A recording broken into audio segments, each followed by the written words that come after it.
Welcome everybody. How are you doing today? It's very nice to have you here. We just finished our first part one of our inquiry intensive, a 3-week program where we were learning the Is It Okay inquiry and the foundation of inquiry also. You know, inquiry is such a powerful way to end suffering in a moment. To end suffering in a moment, to address the arising past, to know our true nature. And part 2 of our intensive is coming up. I will be teaching, it's a 2-week program. I will be teaching the Who Am I inquiry. I'll be speaking more about this and teaching the Who Am I inquiry. And of course, most of you have heard of Ramana Maharshi and the Who Am I inquiry. And if you have not, Ramana Maharshi, a great Indian saint from the beginning of the 19th century, after his realization, he realized our true nature when he was a young boy, 15, 16 years old. He experienced that really deep pull within.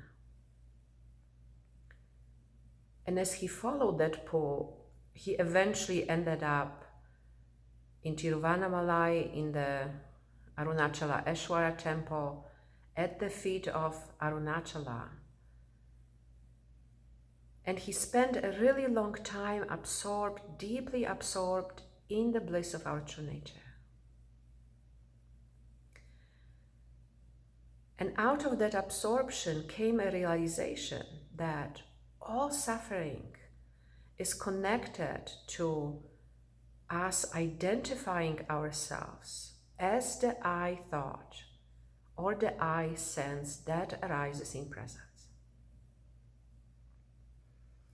That's such a powerful discovery, right? Because we can, try to alleviate suffering in so many different ways, looking in so many different directions. And this brings it so clearly to one point, identifying ourselves with the I thought or with the, as I say, it's sense of I that arises in presence.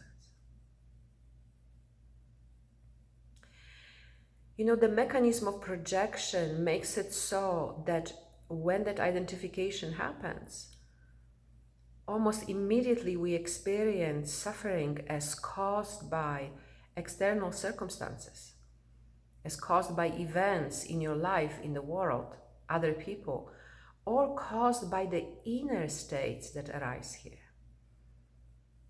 So to have such a powerful way to actually get down to the bottom of it and actually address it right there, the cause of suffering, right? Very, very powerful, breaking that habit of identification.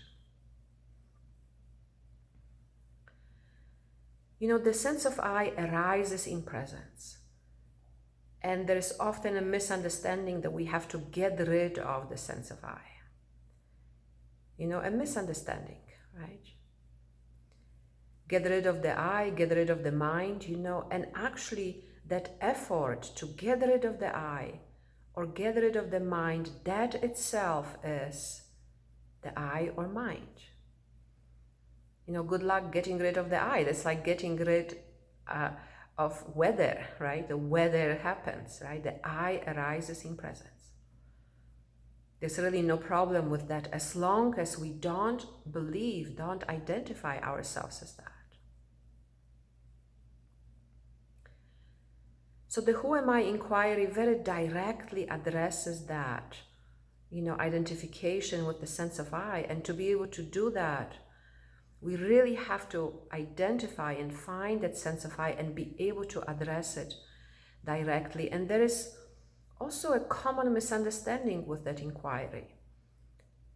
So often students, when they hear about this Who Am I inquiry, when they read about it, they just take it very literally, and it becomes a question that you try to answer in your mind. Or maybe it becomes almost like a mantra, you repeat, who am I, who am I? But it's again more a mental inquiry. for that inquiry to be effective, it needs to be done very experientially and very much sensation-based.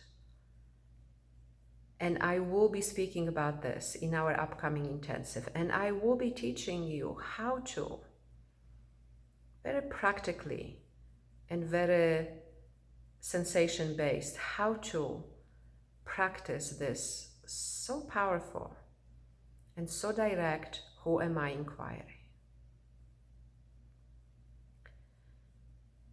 So if you would like to join me, please visit our website.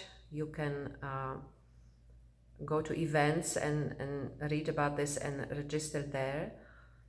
And also, if you enjoy these videos, if you would like to see more of those, please subscribe, please like, please share, so that more people can really benefit from this.